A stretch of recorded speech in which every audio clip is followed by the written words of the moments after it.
वेद और किताबों का सहारा ले लेते हैं और बोलते हैं कि वहां तो ये लिखा है, वहां ये लिखा है, वहां ये नहीं। लेकिन मैंने आज आपको स्पष्ट करके बताया कि उसके अंदर उसकी गहराई में कुछ और ही होता है, इसलिए वहां स्पष्ट कहा गया। तो इसलिए कभी भी अनैतिक कार्यों को न करें। जो चीज अपने लिए बुरी लगे वो कभी दूसरे के लिए नहीं बोलनी है, ठीक है। और जब जागो तब ही सवेरा है। जिस दिन आपने सोच लिया तो उसी दिन क्या है, उसी दिन आपका सवेरा भी हो गया।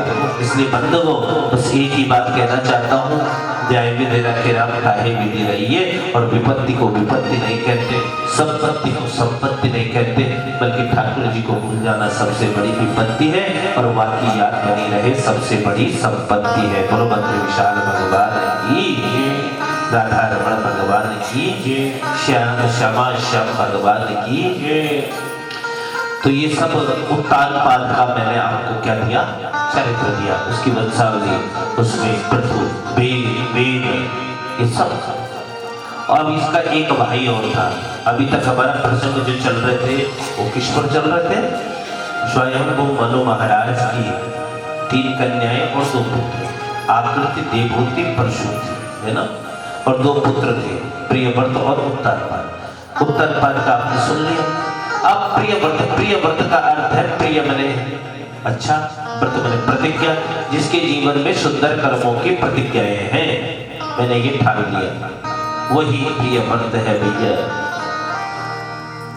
हम लोग उपवास करते हैं ना, क्या करते हैं? किसी दिन कर लेते हैं, व्रत हो जाता है, तो उस दिन क्या होता है, क्या आज हमारा व्रत है, तो कई चीजें स्पेशल भी हो जाती है, तो व्रत। और कभी कभी एकादशी 15 दिन में, लेकिन कहते हैं उस दिन तो और भी अच्छे अच्छे व्यंजन बन जाते हैं। तो एक जगह गया मैं, वो कहते हैं बच्चे, महाराज ऐसी एकादशी तो हमारे घर में रोज आवे, जिस दिन क्या बने, व्यंजन ही व्यंजन। मैया कभी पुट्टू की पकौड़ी, कभी कुछ बना हुए, कई तरह के आइटम। ऐसी एकादशी 2-4 और बता के जाओ हमारी मैया को ऐसे। और तो व्रत का अर्थ खाने से भी नहीं है, किसी चीज से। व्रत का अर्थ है प्रतिज्ञा। प्रतिज्ञा, आज मैंने प्रतिज्ञा ले ली है कि मुझे जीवन में ये करेगा, ये करेगा। तो प्रियव्रत ने की प्रतिज्ञा ले ली, और आज प्रतिज्ञा क्या ली, सूर्य से ठन गई उसकी। और महाराज इतनी ठन गई कि मैं संसार में अंधकार रहने ही नहीं दूंगा भैया। भगवान सूर्य से ठन गई उसकी, और उसने सूर्य के समान दिव्य रथ बना लिया। और आगे प्रियव्रत का बेटा हुआ आग्नेत्र, और आग्नेत्र के बेटे हुए नाभि, और नाभि के ही बेटे हुए ऋषभदेव जी महाराज। तो जैसे हमारे यहाँ 24 ऋषभदेव जी क्या भगवान नारायण के 8वें अवतार है। कितने? 8वें अवतार। और ऋषभदेव जी ने एक सूत्र चलाया, अहिंसा परमो धर्मा, जीवों पर क्या करे, दया करे। इनके 100 संतानों में भरत जी है, और यहीं से जैन संस्कृति चली है। जैसे हमारे यहाँ 24 अवतार है, ऐसे ही यहाँ इनके यहाँ 24 तीर्थंकर है। कितने? 24 तीर्थंकर है। और तीर्थंकर कहते हैं जिनके आने से घर तीर्थ बन जाए वो तीर्थंकर है। जिनके आने से घर क्या बन जाए, तीर्थ बन जाए, वो तीर्थंकर है महाराज। और आज ऋषभदेव ने अपने संतानों को समझाया कि ऐसा नहीं करना चाहिए, ऐसा नहीं करना चाहिए, ऐसा नहीं करना चाहिए, ऐसो कार्यों से डरे। धीरे धीरे धीरे धीरे धीरे धीरे धीरे धीरे भरत जी आज इस बात को समझ दिया कि पिताजी क्या कहते हैं, अहिंसा परमो धर्मा, जीवों पर क्या करे, दया करे। इन बातों को समझ लिया, और अब तो धीरे धीरे धीरे धीरे सब राजपाट छोड़कर ऋषभदेव जी चले गए। ऋषभदेव जी ने भरत जी को सारा राजपाट दे दिया भैया। और आज जब निकले हैं ना, तो भरत जी के मन में भी पिताजी जैसा वैराग्य छा गया। और धीरे धीरे धीरे धीरे भरत जी ने भी सब कुछ छोड़ा, और सब कुछ छोड़कर अपने पुत्र सुमति को राजगद्दी पर बिठाया, और भरत जी भी चले गए भजन करने। और भरत जी के पास भी एक ही मंत्र है जिसको नाम है क्या, द्वादशाक्षर मंत्र। और कहाँ चले गए भजन करने, दामोदर कुंड। दामोदर कुंड कहाँ है, नेपाल में, जहाँ शालिग्राम भगवान निकलते हैं। वही शालिग्राम की बड़ी महत्ता है।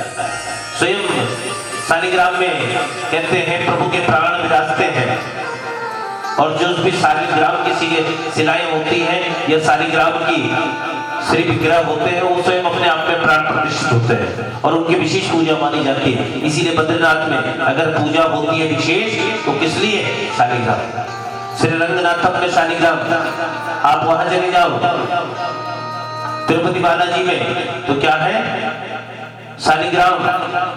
और अब आप अयोध्या में चले जाओ तो मेरे प्रभु श्री राम भी शालिग्राम में ही विराजमान है। बोलिए राजा रामचंद्र भगवान की।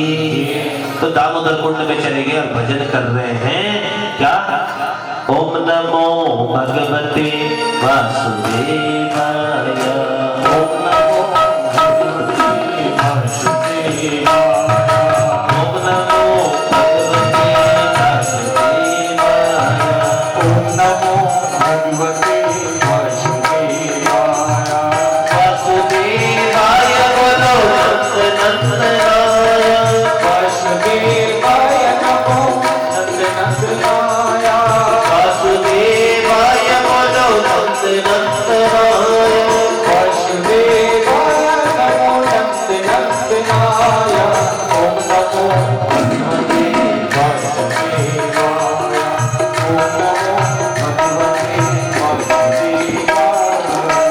बोलो वासुदेव कृष्ण लाल की।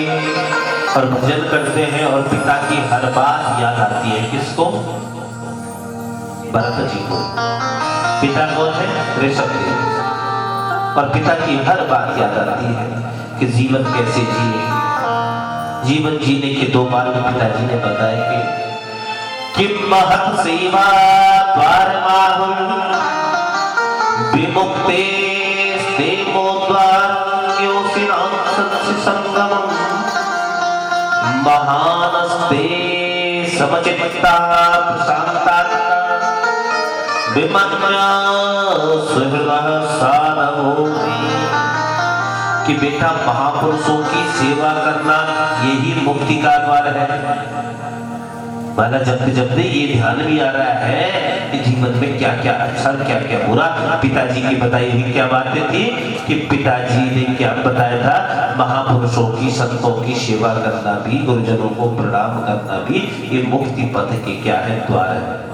कोशिश करें अच्छा संग में, क्योंकि संग से ही रंग चढ़ता है, संग से ही रंग चढ़ता है भैया। इसलिए कोशिश करें संतों का। अब संत कौन है, कौन है साधु? कहा जो बिगड़े हुए को साधे वही साधु है।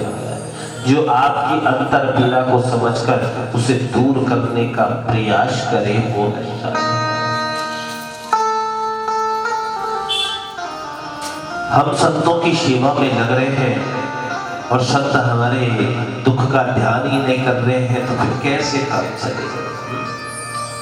एक प्रसंग में अक्सर कहा करता हूं, एक गुरुजी थे, उनका शिष्य था।